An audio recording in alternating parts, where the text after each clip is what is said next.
पंडित महेंद्र पाल जी। ओम यतः सूर्यमुदयति अस्तम्यात्रच्च गच्छति तदेवोऽहं वन्ये ज्येष्ठे ब्रह्मणे नमः। आदर और सम्मान के योग्य माननीय मंत्री जी, सिरसा आर्य समाज के सभी कार्यकर्ता और अधिकारी वर्ग, माननीय प्रधान जी कहाँ दिखाई पड़ रहे हैं? ओह अच्छा, आप किनारे हो गए मेरे से। माननीय प्रधान जी और सभा में उपस्थित धर्म प्रोफेसर जनवृंद, मान्य मातृशक्ति, बड़े ही रोचक ढंग से आप लोग धर्म की परिभाषा सुन रहे थे। माननीय मंत्री जी का कहना है कि ये तो ठीक है, पता लग गया कि धर्म अनेक नहीं है, धर्म एक है। तो जब धर्म एक है तो धर्म ग्रंथ अनेक होगा या एक होगा? ये बिल्कुल साधारण सी बात है, छोटी सी बात है। मैं दोनों को मिला करके चल रहा हूँ, शब्द पर ध्यान देंगे केवल।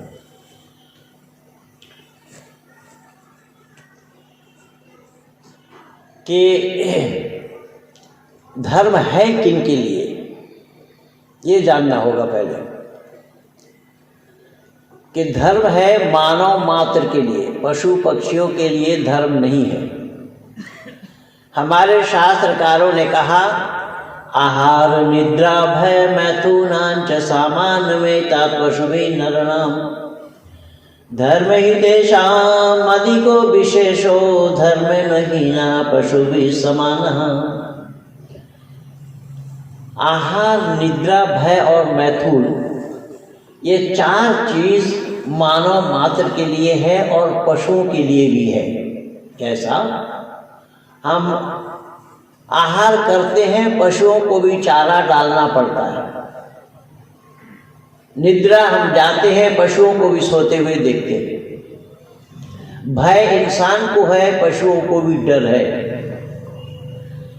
मैथुनी पावर, सेक्स पावर, संतान उत्पत्ति करने की क्षमता मानव में है और पशुओं में भी है। लेकिन केवल और केवल मानव मात्र में जुड़ा हुआ है या मानव मात्र के साथ जुड़ा हुआ है धर्म। ये पशुओं के लिए नहीं है। और शास्त्रकारों को इसीलिए कहना पड़ा कि धर्मेण हीना पशुभिः समानः, अर्थात जो धर्म से हीन होता है, धर्म को छोड़ देता है, धर्म से अलग हो जाता है, वो पशु के समान है। तो पशु क्या है कि पश्यति तथा पशु, पश्यति माने देखना, जो केवल देखता है, सोच विचार नहीं कर पाता, अपना पराया का ज्ञान जिसको नहीं है, जिसको माता पिता भाई बहन अपना पराया इसका ज्ञान नहीं है, वो है पशु। वो केवल देखता है, उसके पास सोच विचार नहीं है। लेकिन मानव के पास सोच विचार है। मानव के लिए इसीलिए धर्म जुड़ा हुआ है, मानव मात्र के साथ धर्म जुड़ा हुआ है। अब इसमें से कोई कहे कि हमारा धर्म है,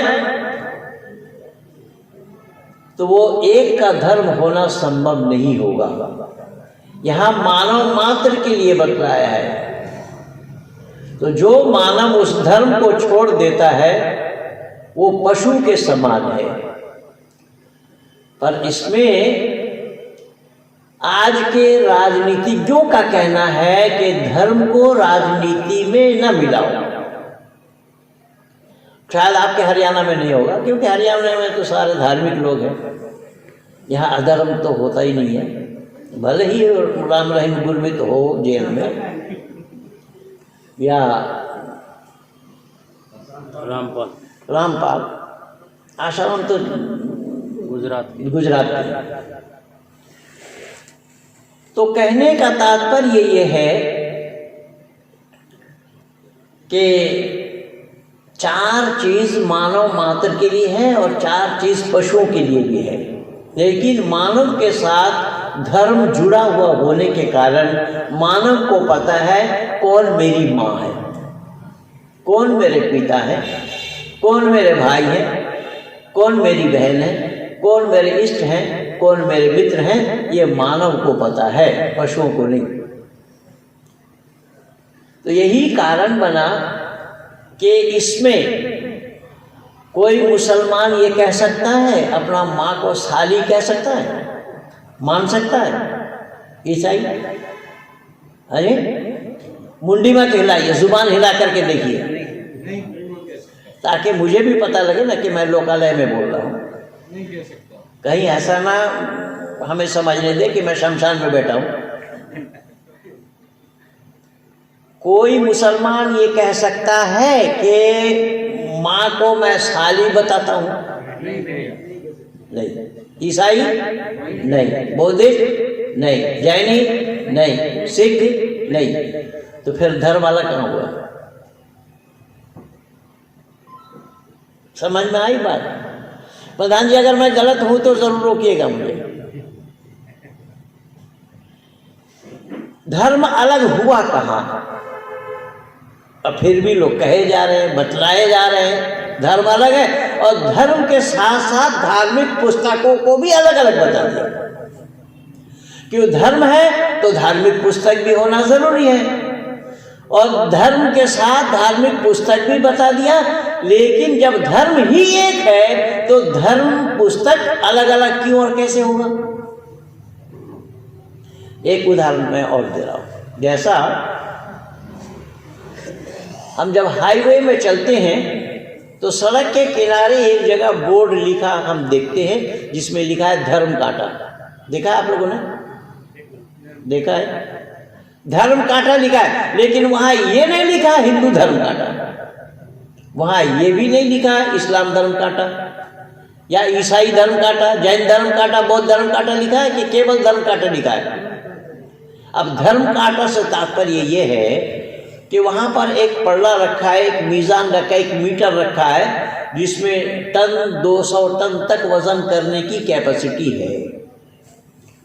अब एक गाड़ी में 2 टन वजन है, कहीं आपने वजन किया उसको तो गाड़ी का वजन 2 टन बताया। कोई हिंदू ड्राइवर ले करके चला करके कांटा में चढ़ाया तो कांटा वजन कितना बतलाएगा? थोड़ा हिम्मत करके जोर से बोलिए, मैं आया हूं कलकत्ता से, कलकत्ता दूर है, 2 टन बताएगा। कोई मुस्लिम ले जाएगा कितना बताएगा? कोई ईसाई ले जाएगा कितना बताएगा? जैनी बौद्धि कोई भी ले जाएगा कितना बताएगा? दैट इज धर्म। अर्थात जहां पर भेदभाव नहीं है।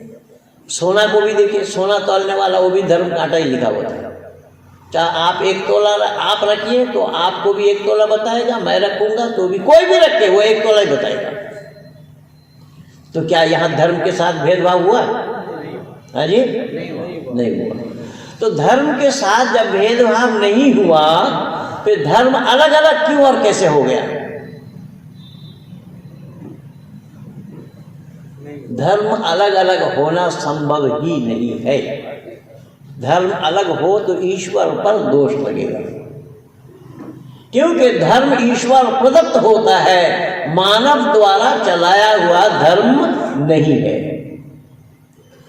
मानव जो चलाता है उसका नाम मत होता है, पंथ होता है, रिलीजन होता है, धर्म नहीं। आप बोलेंगे रिलीजन माने धर्म, रिलीजन माने धर्म नहीं है, रिलीजन माने है संप्रदाय, धर्म नहीं है। धर्म शब्द अंग्रेजी में नहीं है, अंग्रेजी में अनेक शब्द नहीं है, जीजाजी शब्द भी नहीं है अंग्रेजी में। वो इसको ब्रदर इन लॉ कह रहा है, वो इसको ब्रदर इन लॉ कह रहा है, साला बहन दोनों एक दूसरे को ब्रदर इन लॉ कह रहे हैं। अब इसे पता नहीं लग पाएगा कि कौन किसका साला कौन किसका बहन है। अंग्रेजी में नहीं है। मैं बहुत आजमाया हूँ, France, Germany, Belgium, Denmark, Holland में, इंग्लैंड में, सब जगह मैं अपना करके देखा हूँ कि लोग निरुत्तर हैं, लोगों के पास जवाब ही नहीं है, लोग बोल ही नहीं सकते। तो कहने का तात्पर्य मेरा ये है कि धर्म ईश्वर प्रदत्त होता है, धर्म मानव मात्र के लिए इसीलिए बनाया। अगर परमात्मा केवल और केवल एक संप्रदाय के लिए बना दे धर्म, तो ईश्वर पर आरोप लगेगा, पक्षपात का दोष लगेगा। दूसरे लोग परमात्मा के तरफ उंगली उठाकर ये कहेंगे कि आपने इनके लिए धर्म बनाया, हमारे लिए नहीं बनाया। ठीक इसी प्रकार से धर्म जैसा एक है तो धार्मिक ग्रंथ भी मानव मात्र के लिए एक है। कुरान धार्मिक ग्रंथ नहीं है। और मेरी चुनौती है, जो मेरे साथ इंटरनेट पे जुड़े हैं उनको बहुत पता है, हमारे इन मास्टर साहब को भी पता है, प्रोफेसर साहब को। प्रोफेसर साहब मेरे साथ बहुत दिनों से जुड़े हुए हैं और मेरे पेज में जो जुड़े हैं उन सबको पता है, मैंने इस्लाम जगत को ये चुनौती दी हुई है कि कुरान को कोई कलामुल्लाह सिद्ध करे, ईश्वरीय ग्रंथ सिद्ध करे और इस्लाम को धर्म सिद्ध करे। आज तक जो सामने आया वो मुंह के बल गिरा। मैं किसी को खाता खोलने नहीं दिया, किसी के पास कोई जवाब नहीं है और ना होने का कारण क्या है वो मैं बता रहा हूँ।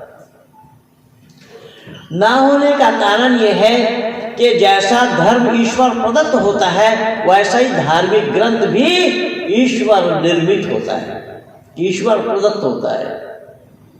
इसलिए सत्य सनातन वैदिक धर्म जब से है तब से धार्मिक ग्रंथ वेद है।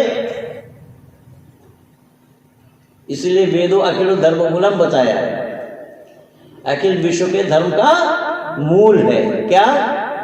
वेद। तो जब से धर्म है तब से धार्मिक ग्रंथ है।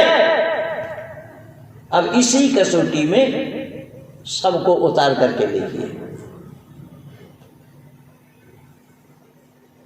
जब से इस्लाम है तब से ग्रंथ नहीं है।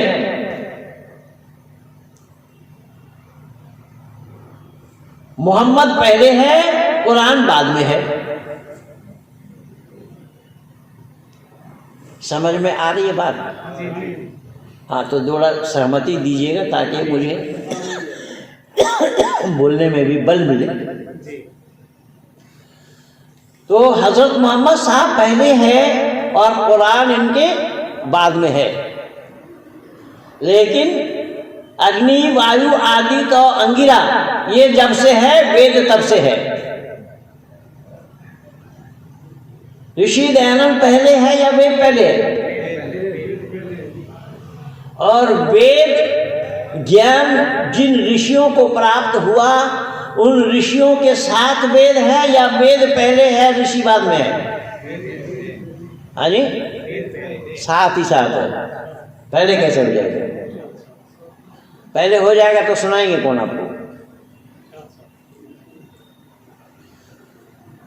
परमपिता परमात्मा ने अग्नि वायु आदि और अंगिरा के हृदय में प्रकट कराया। वेद बोला था एक ही है, वेद चार नहीं है। चार बोलेंगे तो गलती नहीं, तीन बोलेंगे तो गलती नहीं, एक बोलेंगे तो गलती नहीं। इसलिए आर्य समाज के तीसरे नियम को पढ़िए, एक वचन में लिखा है वेद सब सत्य विद्याओं की पुस्तक है। अगर वेद चार हो गया होता तो वेदों में सब सत्य विद्या है ये होता, वहां एक वचन में ये है। तो कहने का तात्पर्य मेरा ये है कि वेद जब से सृष्टि है तब से वेद है, और ये नहीं ये साइकिल नुमा चल रही है। इसीलिए तो बताया ना कि सूर्य चंद्रमा सौधाता यथा पूर्व में कल्पयात, कि पहले था अभी है और आगे भी साथ ही साथ। यानी समाप्ति होना नहीं है, समाप्त होना नहीं है, इसकी समाप्ति नहीं है। लेकिन कुरान से पहले मुसलमान था। क्या ख्याल है आप लोग का? कुछ भी बोल दीजिए, सीधा करना तो मेरा काम है। कुरान से पहले मुसलमान नहीं था, लेकिन इस्लाम वाले कह रहे हैं कि हजरत आदम से लेकर के हजरत मोहम्मद साहब तक 1 लाख या 2,24,000 पैगंबर तक सब मुसलमान मानते हैं अपने को। हाँ, कुरान से पहले भी किताब थी, लेकिन कुरान से ही मैं हवाला दे देता हूँ। कुरान में अल्लाह ने जिक्र फरमाया, कुल इन्नी उमिरतु अन अकून अव्वल मन अस्लमा वला तकूनन्न मिनल मुशरिकीन। पारा नंबर 7 सूरह अनाम आयत नंबर 14 में अल्लाह ने जिक्र फरमाया कि आए मोहम्मद तुम कह दो सबसे पहला मैं मुसलमान हूँ। शब्द पर ध्यान देना। कुल इन्नी उमिरतु अन अकूना अव्वला मन अस्लमा वला तकूनन्ना मिनल मुशरिकीन, कि मैं मुशरिकों में शामिल नहीं हूँ, मैं शिर्क करने वालों में से नहीं हूँ, सबसे पहला मैं मुसलमान हूँ। अगर कुरान के मुताबिक सबसे पहला मुसलमान हजरत मोहम्मद साहब ठहरे तो फिर पहले से मुसलमान किसको कहेंगे, किसको मानेंगे?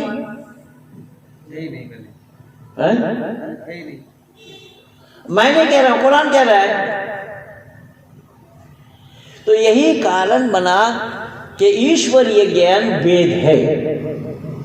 अब ईश्वरीय ज्ञान वेद क्यों और कैसे है कि वेद अपौरुषीय है, वेद अपौरुषीय है, वेद स्वतः प्रमाण है, प्रतः प्रमाण है।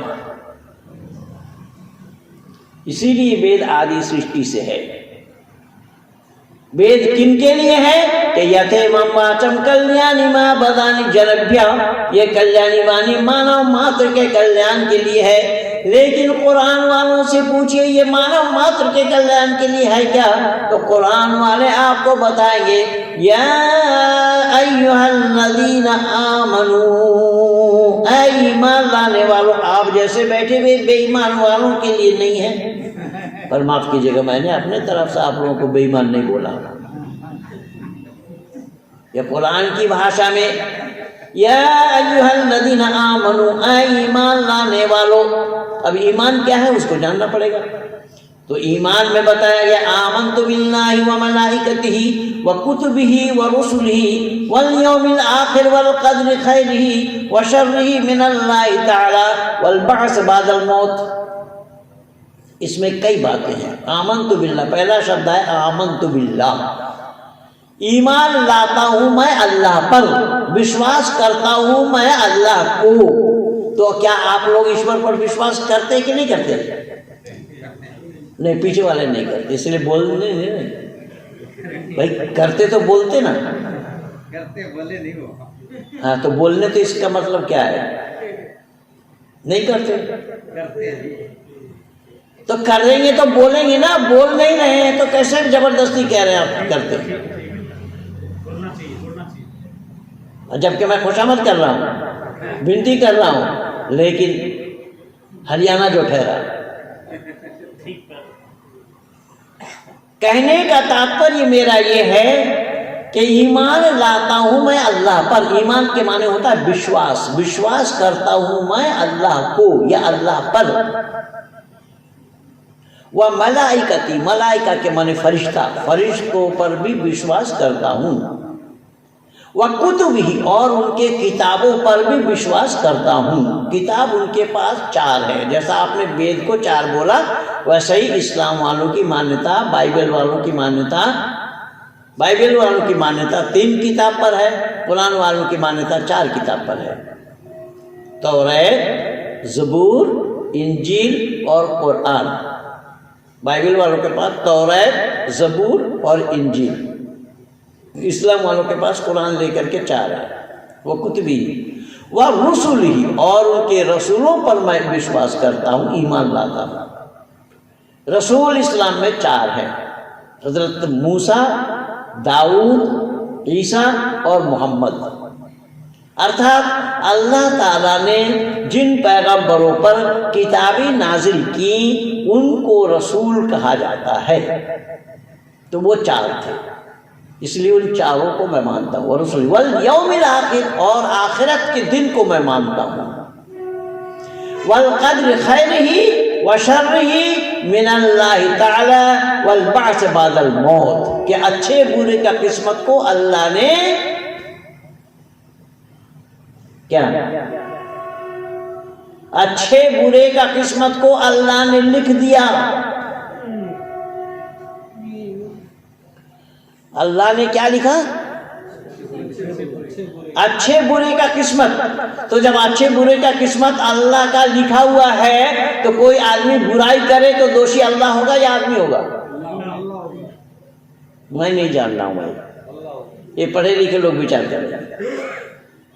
वल क़द्र खैरिही व शर्रिही मिन अल्लाह ताला वल बअस बादल मौत, के अच्छे बुरे का किस्मत को अल्लाह ने बनाया और मौत के बाद वाली ज़िंदगी में जन्नत में और जहन्नुम में जाना है। इन बातों को जो बग़ैर छानबीन किए हुए मान लेते हैं, तस्लीम करते हैं, कबूल करते हैं, स्वीकार करते हैं, वो ईमानदार कहलाते हैं। अब आप लोग बेईमान कैसे देखिए, आप लोग ईश्वर को मानते हैं या नहीं? ईश्वर को मानते हैं, लेकिन इस्लाम के नज़र में आप ईमानदार नहीं है। यानी इस्लाम में किस प्रकार से भेदभाव सिखाया है मानव समाज में, वो देखिए।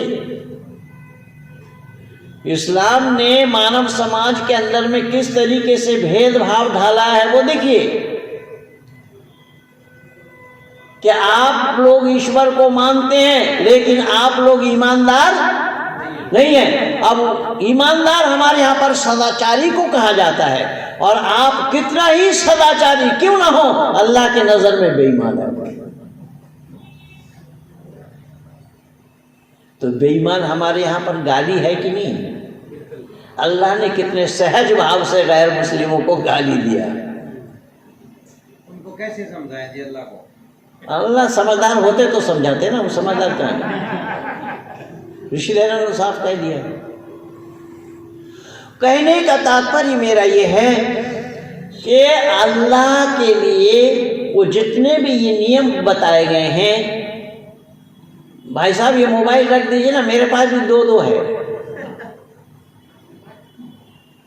यानी मन का काम एक साथ दो काम करने का नहीं होता है, मन का काम एक साथ एक काम करने का होता है। तो आपका ध्यान मोबाइल में लगा हुआ है, मैं क्या बोल रहा हूँ पता नहीं, तो फिर बैठने से क्या फायदा हुआ? एक तो 4 लोग बैठे हैं, समाज के जितने सदस्य हैं ना, उतने ही सदस्य अगर आ जाए पूरे परिवार से जगह देना भारी होगा। तो समाज के सदस्य नहीं आते हैं, बाहर से वालों से क्या उम्मीद करेंगे? अब ये दोष किन पर लगाऊं मैं नहीं जान रहा हूँ, और मैं थोड़ा बेहिचक बोलने वाला हूँ, इसलिए मैं मुंह पर कहता हूँ इतना ही होगा, अगले बार नहीं बोलागे, इससे ज़्यादा किसी नहीं होगा। मेरा मैंने निवेदन किया कि भले ही आप ईश्वर पर विश्वास करते हो, आप बिलीवर हैं, तथापि इस्लाम में आपको ईमानदार नहीं माना गया। तो ईमानदार का विलोम शब्द क्या है? ईमानदार का विलोम शब्द क्या है? बेईमान। तो जो ईमानदार नहीं है वो क्या हुआ? बेईमान। तो जो वो बेईमान हुआ तो अल्लाह ने उन्हें बेईमान कहा। मुसलमानों ने भी नहीं कहा, मुसलमानों ने कहा तो अल्लाह के बताने पर कहा, अल्लाह के बताने पर कहा बेईमान। लेकिन मैं निवेदन कर रहा हूं, यहाँ ये जो नियम बताए गए हैं, ये नियम पर्टिकुलर एक जाति विशेष के लिए है, एक वर्ग विशेष के लिए है, एक संप्रदाय विशेष के लिए है, एक कौम वालों के लिए है, यहाँ तक के वो स्थान विशेष के लिए है, संपूर्ण दुनिया वालों के लिए नहीं है।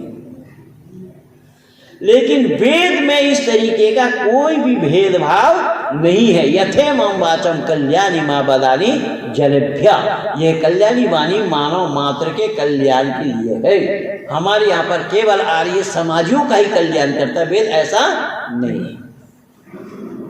या सनातनियों का कल्याण करता, ऐसा भी भारतीयों का कल्याण करता, ऐसा भी नहीं है।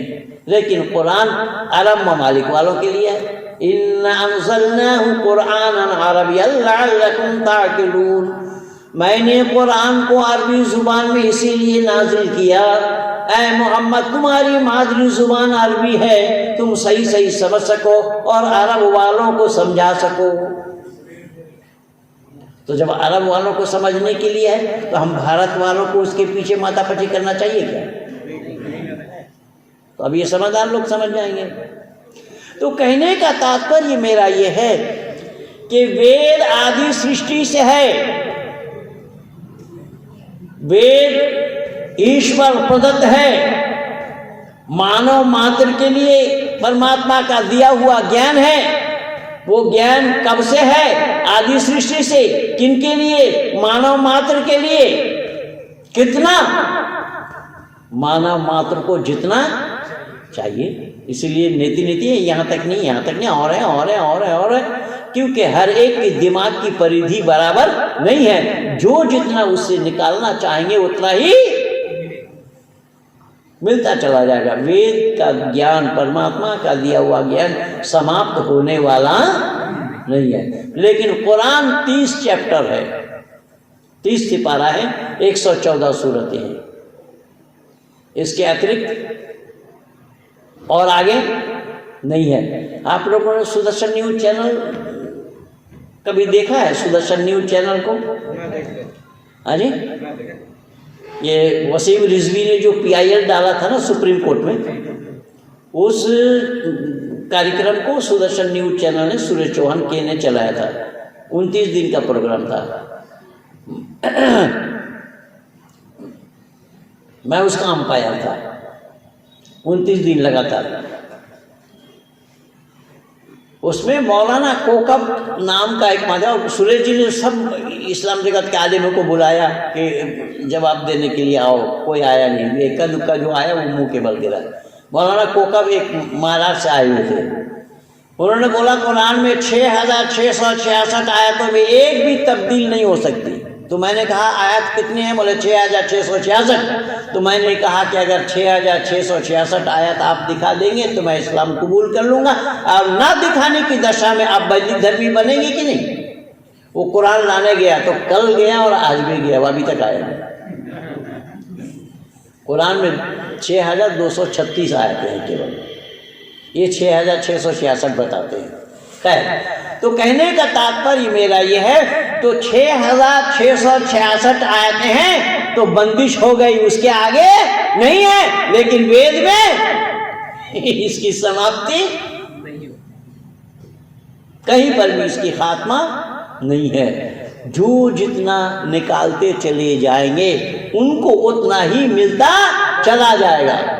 इसीलिए फिर मैं बोल रहा हूँ, वेद के मानी है ज्ञान। वो ज्ञान किसका? पवन पिता परमात्मा का। किनके लिए? मानव मात्र के लिए। कब से? आदि सृष्टि से। किस भाषा में? वेद किस भाषा में है? ये संस्कृत भाषा में है। तो संस्कृत भाषा किन लोगों का है?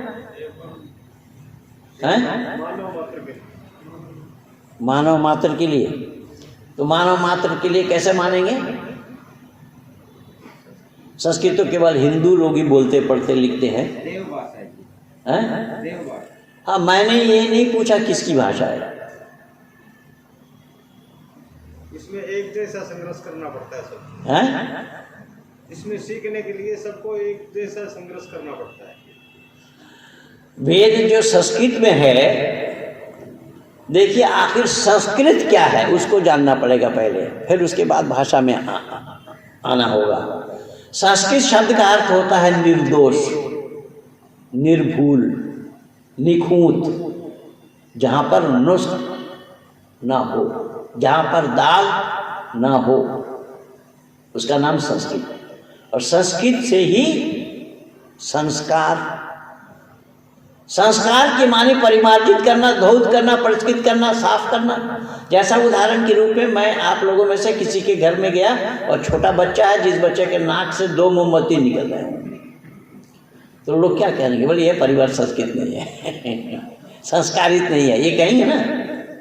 ये परिवार संस्कारित है नहीं, वो आया सब संस्कृत से ही, और इसी से ही बनता है संस्कार, इसी से बनती है संस्कृति। अब यहाँ देखिएगा कि वेद संस्कृत भाषा में है और संस्कृत भाषा में स्वर है, स्वर। संस्कृत को छोड़ करके कहीं पर भी स्वर नहीं है। और परमात्मा की असीम अनुकंपा है कि 7 को मैंने बहुत नज़दीक से जाना, पढ़ा और लिखा, और 3 में मास्टर डिग्री है। तो संस्कृत को मैं जानता नहीं था। अगर मैं आप लोगों के आगोश में ना आता होता, मैं भी नहीं जानता था संस्कृत को। हिंदी ही नहीं जानते थे हम, तो संस्कृत तो दूर की बात है। मैं तो सब गुरुकुल इंद्रप्रस्थ में आकर के सीखा हूँ। संस्कृत भाषा जो है, संस्कृत भाषा परिमार्जित भाषा है, मानव मात्र का भाषा है, क्योंकि संस्कृत में स्वर है। और ऋषि दयानंद वर्ण उच्चारण शिक्षा में लिखते हैं स्वयं राजंता इति स्वरः, जो अपने आप में राजा है, जो किसी का सहयोग नहीं लेता, किसी का सहयोग लिए बिना बोले, उसका नाम स्वर है, और जो स्वर के सहयोग से बोले उसका नाम व्यंजन है। तो यहाँ ऋषि दयानंद लिखते हैं कि स्वयं राजंता इति स्वरः, कि अपने आप में राजा है, वो किसी का सहयोग नहीं लेता। जैसा अ आ इ ई उ ऊ ये सब स्वर है, जो 12 खड़ी हम बोलते हैं, जिसको 12 खड़ी जिसको बोलते हैं वो स्वर है। अब इसको ढूंढिए किसी भी, अंग्रेजी को आज इंटरनेशनल लैंग्वेज मान रहे लोग, अंग्रेजी में ढूंढिए आ, अंग्रेजी में आ है। जिम्मेदारी के साथ मैं पूछ रहा हूं, आप लोग भी जिम्मेदारी के साथ बोलिए, उत्तर दीजिए। हमारे माननीय प्रोफेसर साहब ये भी बहुत डिग्रीधारी है, इतना लंबा डिग्री जैसा कि नरसिम्हा राव का था। माननीय प्रोफेसर साहब से व्यक्तिगत मेरा परिचय है और आज बहुत देर तक बातें हुई हैं। तो मैं निवेदन कर रहा हूँ कि संस्कृत का जो स्वर है वो एक संस्कृत को छोड़ करके कहीं नहीं है। तो बोले अंग्रेजी में आ नहीं है, डबल आ बोलेगा, डबल आ से आ उच्चारण होगा, डबल ए से आ उच्चारण होगा। कोई डबल ए, तो ए तो हमारा भी है, हमारा ए नहीं है, ए भी है, आई भी है, और हमारा आ है और आ भी है। आ उ सब डबल है। एक संस्कृत को छोड़ करके कहीं नहीं है। अंग्रेजी को लोग इंटरनेशनल लैंग्वेज मानते हैं। अब जरा देखिएगा विचार करके कि सही अर्थों में अंग्रेजी को भले ही लोग इसको इंटरनेशनल लैंग्वेज माने, लेकिन मैं लैंग्वेज नहीं कहता हूं इसको। आप राम लिखिए, अंग्रेजी में राम लिखिए, कौन कौन सा अक्षर लिखेंगे आप? आर ए एम नहीं लिखा जाएगा, RAMA लिखना पड़ेगा। तो राम होगा या रामा होगा? तो राम में और रामा में अंतर क्या है? अच्छा, उसमें पहचान नहीं आएगा। यद्यपि आप कृष्ण को लिखिए, कृष्ण लिखिए, कौन कौन सा लेटर लिखेंगे? SHNA, कृष्णा। कृष्ण और कृष्णा में क्या भेद है? कृष्ण और कृष्णा में अंतर क्या है, फर्क क्या है?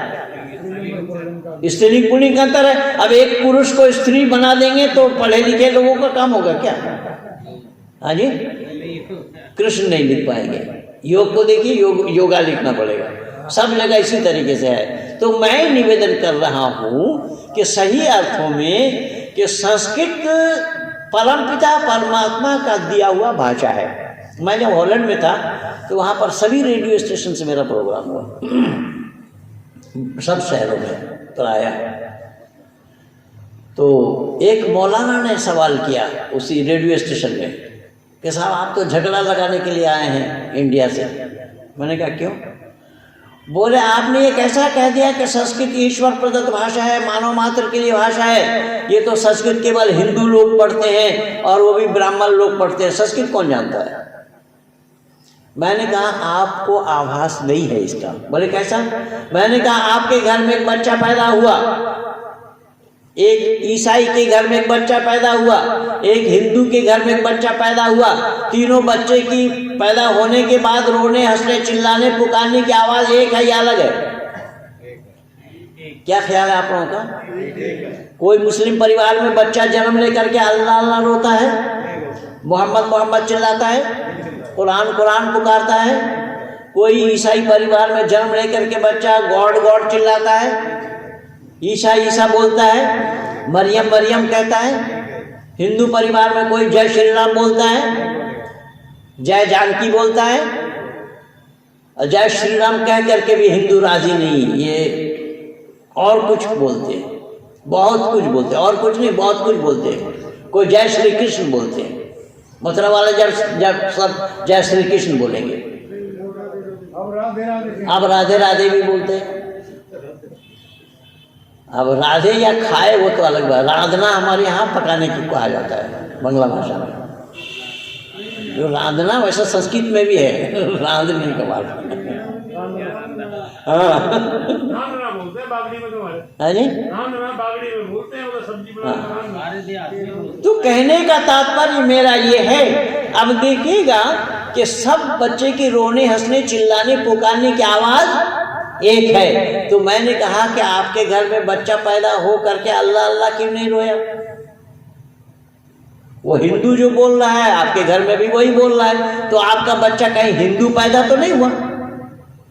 तो बोले वो तो मुसलमान पैदा हुआ। मुसलमान तो तब होगा ना जब आप पैदा होने के बाद उसके दाहिने कान में अजान सुनाएंगे, बायां कान में तकबीर सुनाएंगे, फिर आगे चलकर खतना कराएंगे, तब वो मुसलमान बनेगा। तो मुसलमान दुनिया में बनाया गया या बन करके आया? फिर मैं हाथ जोड़ रहा हूँ, मुसलमान दुनिया में बनाया गया, ईसाई दुनिया में बनाया गया, जैनी दुनिया में बनाया गया, बौद्धिस्ट दुनिया में बनाया गया, सिख दुनिया में बनाया गया, बहाई दुनिया में बनाया गया। पर जो आया वो क्या आया? जो आया आप तो बना रहे हैं दुनिया में ना, पर दुनिया में वो आने के बाद ही तो बना रहे हैं आप। पर दुनिया में जो आया वो क्या आया? नहीं, मानव अगर आता होता तो फिर मनुर्भव भी ना कहा गया होता वेद में।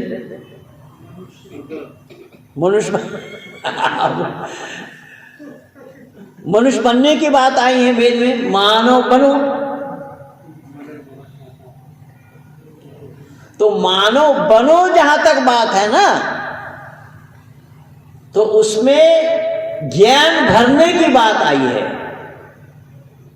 उसमें ज्ञान भरने से ही वो मानव बनेगा। अगर वो अज्ञानी के अज्ञानी रह गया, वो मानव कहलाने के हकदार नहीं है।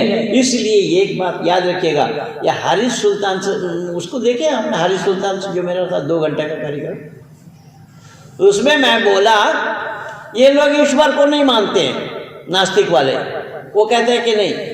तो कहने का तात्पर्य मेरा यह है, देखिएगा कि मानव सिखाता है जीव जंतुओं को, पशु पक्षियों को मानव सिखाता है, ट्रेनिंग देता है। और ट्रेनिंग कुत्तों को भी दिया जाता है।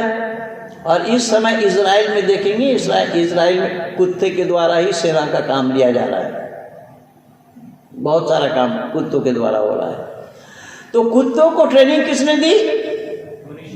अरे जरा जल्दी जल्दी बोलिए ना भाई, समय की ना हो। कुत्तों को ट्रेनिंग किसने दिया? मनुष्य ने। लेकिन मनुष्य का काम कुत्तों को ट्रेनिंग देने का तो है। ट्रेनिंग पा करके वो कुत्ता दूसरा किसी कुत्ता को सिखा दे, ये कभी भी संभव नहीं है। समझ रहे हैं? अब ईश्वर का दिया हुआ ज्ञान क्या है, इससे अंदाजा लगा लीजिए कि इसीलिए मनोर्भव बोला गया, इसीलिए मानव बनो। तो परमपिता परमात्मा ने आदि सृष्टि में ही मानव मात्र को ये वेद दिया, ज्ञान, और ये धर्म दिया। क्योंकि ज्ञान के बाद ही कर्म होगा। धर्म पर आचरण करने का वस्तु है। जैसा हम और आप सब जूता चप्पल खोल कर बैठे, जब जाएंगे तो अपने अपने जूता चप्पल में पैर डालेंगे, एक दूसरे के डालेंगे, और दूसरे में डल गया तो हैं? हाँ, दूसरे में डालेंगे तो पाँव से पाँव रखते ही पता लगेगा ये तुम्हारा नहीं है। तो पाँव डालना ये कर्म है, और जानकारी लेना ये ज्ञान है। तो ज्ञान के बिना कर्म का होना संभव हो रहा है क्या? इसलिए परमपिता परमात्मा ने आदि सृष्टि में मनुष्य मात्र को ज्ञान दिया है। एक बात इसमें मैं और जोड़ना चाहूंगा, देखेंगे जरा विचार करके कहां तक सही है कि भाषा पहले है या अक्षर पहले है?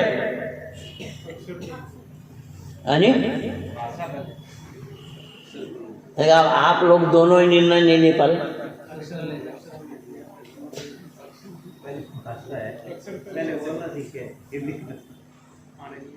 पहले भाषा क्यों? शास्त्री जी क्या ख्याल है आपका? पहले वर्ण है, अक्षर।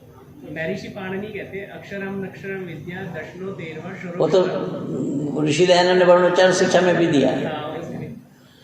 तो पूर्व सूत्रे किमर्थम उपदेश्यते, किमर्थम उपदेश्यते, तो ये अक्षर पहले है, लेकिन नहीं, गलत।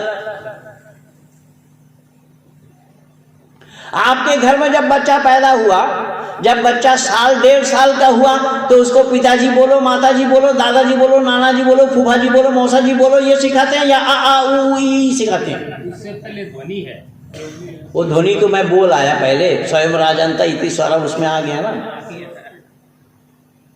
बच्चा जब बोलने लगता है उसको भाषा सिखाई जाती है कि अक्षर सिखाया जाता है। इसीलिए चारों ऋषि आपस में जो वार्तालाप किए उसी का नाम भाषा है, उसी का नाम वेद है, उसी का ही नाम ज्ञान है। चारों ऋषि आपस में परमात्मा से प्राप्त किए हुए जो वेद हैं, वो आपस में जो वार्तालाप किया, आपस में जो बोले, उसी का ही नाम भाषा है, उसी का ही नाम ज्ञान। इसीलिए वेद का अर्थ होता है विद जाने, विद विचारे, विद सत्तायाम, विद लाभे, सब वेद के अर्थ होते हैं। तो वेद के मानी है ज्ञान, क्योंकि ज्ञान के बिना कर्म का किया जाना संभव नहीं है। तो धर्म आचरण करने का नाम है, धर्म पर आचरण करना है, मनुष्य को आचरण करना है, लेकिन आचरण करेगा तो तब जब वो जानेगा। जाने बगैर आचरण किस पर करेगा वो? जाने बगैर आचरण किया जाना संभव है? जैसे ये मोबाइल है, मोबाइल को हैंडल करने के लिए हमें इसका जानना पड़ेगा कि इसको कैसे हैंडल किया जाता है, जानना पड़ेगा या अंदाजा कर लेंगे? हाँ जी, जानना पड़ेगा। तो ठीक इसी तरीके से हम आचरण क्या करेंगे, उस आचरण को जानना पड़ेगा। आचरण को जाने बगैर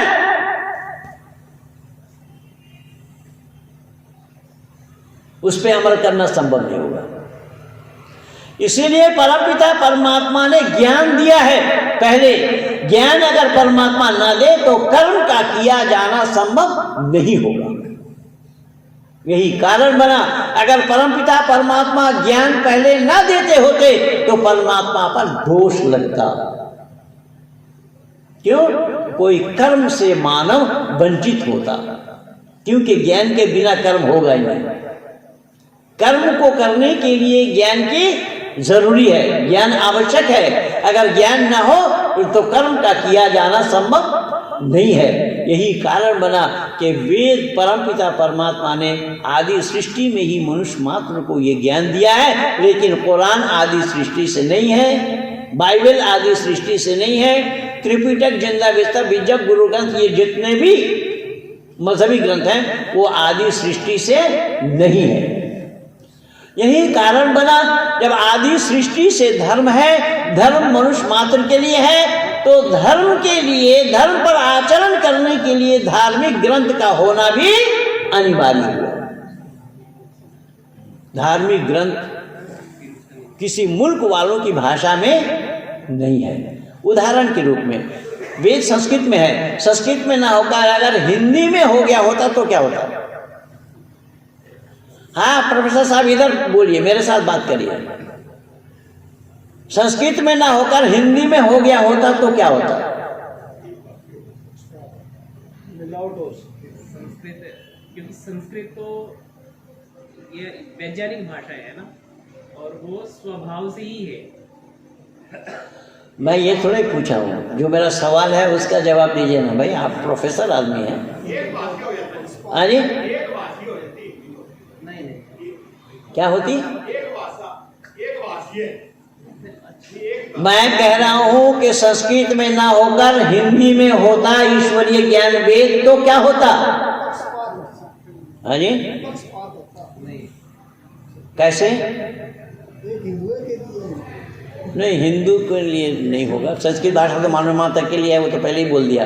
पक्षपात ये होता, सही में पक्षपात होता, परमात्मा पर पक्षपात का दोष लगता। नेपाल वाले उंगली उठाते, हमारे नेपाली भाषा में क्यों नहीं दिया? अगर परमात्मा का दिया हुआ ज्ञान हिंदी में हो जाता तो नेपाल के लोग या किसी और मुल्क वाले, चीन के लोग उंगली उठाते कि चीनी भाषा में परमात्मा ने हमें ज्ञान क्यों नहीं दिया। संस्कृत में क्यों दिया या हिंदी में क्यों दिया, हिंदुस्तानियों की भाषा में क्यों दिया? इसीलिए किसी मुल्क वालों की भाषा में परमात्मा का ज्ञान होना संभव नहीं है। तो संस्कृत मानव मात्र के लिए है, मानव मात्र का भाषा है। वेद तब बने थे तब तो संसार एक ही था जी सर। हैं? वेद तो इतने पुराने हैं, उस टाइम तो संसार एक ही था। कितना पुराना है ना हिंदू ना वो वेद? कितना पुराना है? ये आदिकाल से है। आदिकाल कब से है? किसका उसका कुछ उसकी कुछ पैमाइश? सृष्टि रची है तब से मामा। हाँ, तो वो तो मैं पहले से ही बोल रहा हूँ, ये तो साइकिल नुमा है। मैं भारत या अमेरिका या ये नेपाल ये तो थे ही नहीं उस टाइम। उस समय सृष्टि की रचना तो तिब्बत से हुई है। 8वां समुल्लास पढ़ लीजिए ना सत्यार्थ प्रकाश का, ऋषि दयानंद ने स्पष्टीकरण दिया है उसमें। आचार्य जी, भाषा संस्कृत है और संस्कृत भाषा वो उस समय ब्राह्मी लिपि चलती थी। ब्राह्मी के बाद देवनागरी है। ये ऐसा हो सकता है कि समय के अनुसार भाषाएं बदलती रही, क्योंकि संस्कृत के बाद प्राकृत आई और प्राकृत के बाद पाली। आप क्यों बतंगड़ बना रहे हैं? अब क्या प्रोफेसरी करते हैं मैं नहीं समझ पाया। क्योंकि ऐसा है ना, देखो भाषा में संस्कृत में कोई बदलाव नहीं है। संस्कृत संस्कृत ही है, संस्कृत को संस्कृत ही रहना है। चाहे आप वो प्राचीन व्याकरण पढ़े या लघु कौमुदी पढ़े। तो सभी भाषाओं की जननी है, इससे निकली है। भाषा तो रहेगी। तो भाषा फिर बदलाव कहाँ करना रहे हैं आप? संस्कृत तो एज इट इज ही रहेगी। मैं बोल रहा हूँ इसीलिए परमात्मा ने किसी मुल्क वालों की भाषा में अपना ज्ञान नहीं दिया। इसीलिए तो मैं हिंदी बोला, केवल हिंदी हिंदुस्तान की भाषा है। हिंदुस्तान को छोड़ करके हिंदी कहीं नहीं बोली जाती। तो हिंदुस्तानी भाषा में अगर परमात्मा अपना ज्ञान देते तो पाकिस्तानी वाले बोलते कि उर्दू में क्यों नहीं दिया, चीन वाले बोलते चीनी में क्यों नहीं दिया, नेपाल वाले बोलते नेपाली में क्यों नहीं दिया, और दूसरे मुल्क वाले बोलते हमारे मुल्क वाले भाषा में क्यों नहीं दिया। तो परमात्मा पर दोष लगता है। स्वामी जी माफ करना, हाँ जी, मैं माफी चाहता हूँ आपसे। मैं कहता हूँ उस टाइम जो वेद लिखे थे संस्कृत में आदिकाल से, उस टाइम ना पाकिस्तान ना हिंदुस्तान ना अमेरिका कुछ था ही नहीं। मैं बोल रहा हूँ कि कुछ था ही नहीं। तो ये आपने ये कैसा बोल दिया? जिस समय उस समय जब आदि सृष्टि में वेद लिखी गई, वेद लिखी उस समय कागज आविष्कार हो गया था। भाई लिखा तो तब जाएगा ना जब कागज का आविष्कार हो जाएगा।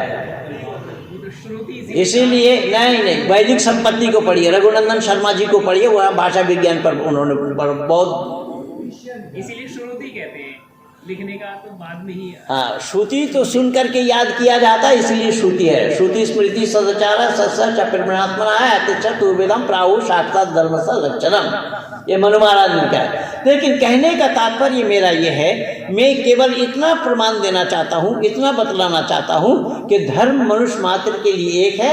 इसीलिए धर्म पुस्तक भी मनुष्य मात्र के लिए एक है। माननीय शास्त्री जी ने मुझे ये विषय दिया था कि कुरान भी ईश्वरीय ग्रंथ मान रहे हैं, बाइबल भी ईश्वरीय ग्रंथ मान रहे हैं, और दुनिया वाले भी ईश्वरीय ग्रंथ मान रहे हैं। तो इसीलिए मुझे ये प्रमाण देना था, मुझे ये सिद्ध करना था कि इन सब किताबों को ईश्वरीय ज्ञान कहना संभव नहीं है। इन सब ग्रंथों को क्या बोला मैंने? ईश्वरीय ज्ञान कहना संभव नहीं है, क्योंकि ईश्वरीय ज्ञान के लिए भेदभाव नहीं होना चाहिए ना मानव मात्र के लिए। वहां तो भेदभाव है, वहां अरबी में है, कहीं इब्रू में है। तो इब्रू भाषा तो ईसाइयों का है, यानी पैलेस्टाइन वालों का है। तो बाइबल उसी में लिखी गई, तो वो किसी मुल्क वालों की भाषा में हो गया। तो जब मुल्क वालों की भाषा में होगा तो परमात्मा पर पक्षपात का दोष लगेगा। इसीलिए संस्कृत में परमात्मा पर दोष लगना संभव नहीं है। तो मानव मात्र की भाषा संस्कृत है। जो मैं बोला कि भूमिष्ठ होने के साथ रोने हंसने चिल्लाने पुकारने की आवाज सबकी एक है, वो है स्वर। और आदि सृष्टि में जो अमैथुनी सृष्टि में आए ऋषिगण वो भाषा बोले, उसी भाषा को ही वेद कहा गया है। मैं पहले बोला हूं, जो आपस में उन्होंने वार्तालाप किया उसी का नाम भाषा है, उसी का नाम वेद है, उसी का नाम ज्ञान है। उसी का नाम सत्ता है। इसीलिए भाषा पहले है, अक्षर ज्ञान बाद में है। जब बच्चा बोलने लगते हैं तो माता उनको पिताजी बोलो, माताजी बोलो, दादाजी बोलो, नानाजी बोलो आदि आदि भाषा सिखाती हैं। माँ आ ई उ नहीं सिखाती, अक्षर नहीं सिखाती। यही कारण बना कि आदि सृष्टि में परम पिता परमात्मा ने जो व्यवस्था बनाई है, उन व्यवस्था में कहीं पर परमात्मा पर दोष लगना संभव नहीं है। और परमात्मा पर दोष लगे तो परमात्मा ना हो करके दूसरा कोई शय बन जाएगा, कोई और वस्तु बन जाएगा, परमात्मा का होना संभव नहीं होगा। और यहाँ अल्लाह पर देखेंगे, अल्लाह पर दोष लग रहा है। अल्लाह अरबी जुबान में नहनो नज़लना ज़िक्रा व इन्ना लहू लहाफ़िज़ुन कहा अल्लाह ने, कि मैंने कुरान को अरबी ज़ुबान में नाजिल की, इसका नाजिल करने वाला मैं हूँ और इसका हिफाजत करने वाला मैं हूँ। तो मैंने यहाँ सवाल उठाया कि अल्लाह ने बोला कि कुरान का नाजिल करने वाला मैं हूँ, इसका हिफाजत करने वाला भी मैं हूँ, तो इससे कुरान से पहले तो 3 किताबें और अल्लाह की ही नाजिल की हुई थी, तो अल्लाह ने उन किताबों की हिफाजत क्यों नहीं की? तो अल्लाह पर दोष लगा, लेकिन हमारे यहाँ पर वो दोष नहीं है। तो इसी तरीके से ऋषि व देव दयानंद ने बहुत से तथ्यों को ढूंढ ढूंढ करके दिया है, जो दुनिया वालों के लिए है, मानव मात्र के लिए है। लेकिन दुर्भाग्य तो हम मानव कहलाने वालों के लिए ये है कि हम सही और गलत का निर्णय नहीं ले पाए, सही और गलत की जानकारी भी हमने करना उचित नहीं समझा। इसीलिए ऋषि दयानंद लिखते, सत को धारण करने में और असत को छोड़ने में सर्वदा उद्यत रहना चाहिए। किसको? तो ऋषि के नज़र में मनुष्य मात्र को। तो माननीय मंत्री जी अब पहुंच चुके हैं अपने आसन पर, इसीलिए मैं नहीं चाहता कि अतिक्रमण करूं या आप लोगों को ज़्यादा देर तक बिठाया जाए। मैं चाहूँगा कि जो मेरे लिए विषय मिला था मैं उसको धर्म भी जोड़ा, क्योंकि धर्म ग्रंथ के साथ धर्म का ताल्लुक है। अगर ग्रंथ ना हो तो धर्म आएगा नहीं। धर्म को तो आचरण करने वाली बात है ना, तो धर्म पर आचरण करेंगे आप जब वहाँ उपदेश दिया जाएगा, धर्म उपदेश दिया जाएगा। उपदेश आया वेद में, इसीलिए वेदो अखिलो धर्मो मूलम बोला गया। वेद अखिल विश्व के धर्म का मूल है। तो यह परंपरा ऋषि परंपरा है। हम सबको अपनी बातों को जाननी चाहिए, औरों को भी जानकारी देनी चाहिए। इन्हीं शब्दों के साथ मैं अपने वाणी को यहीं पर विराम दे रहा हूँ। आप सब लोगों को बहुत बहुत धन्यवाद। कुरान भी हिंदी में मिल जाती है? हाँ, अनुवाद मिल जाएगी। कुरान नहीं मिलेंगे, कुरान के अनुवाद मिल